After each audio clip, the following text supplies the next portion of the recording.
সড়কপথে traffic signal বা সংকেত মূলত ৩ প্রকার। যেমন বাহুর সংকেত, আলোর সংকেত ও শব্দ সংকেত। ১. বাহুর সংকেত।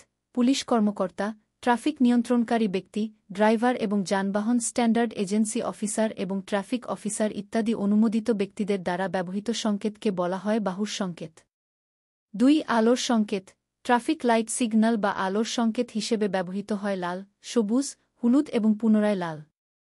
এই সংকেতগুলো হল এমন বৈদ্যুতিন ডিভাইস যা কোনো চৌরাস্তাতে বিভিন্ন ট্রাফিক এবং পথচারীদের চলাচল করার জন্য ডিজাইন করা হয়েছে।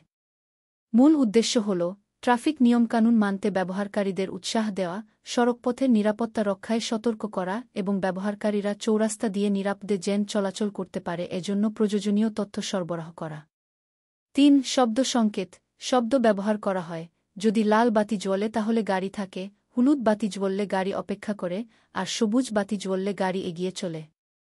অর্থাৎ লাল বাতি জ্বললে গাড়িকে থামুন, লাইন এর পেছনে থামিয়ে অপেক্ষা করতে হবে, সবুজ বাতি জ্বললে গাড়ি নিয়ে অগ্রসর হওয়া যাবে এবং হলুদ বাতি জ্বললে গাড়িকে থামানোর জন্য প্রস্তুতি নিতে হবে।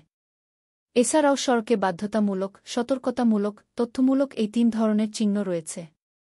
৩ ধরনের চিহ্নের মধ্যে ১৫০রও বেশি চিহ্ন বা সংকেত রয়েছে সড়কে।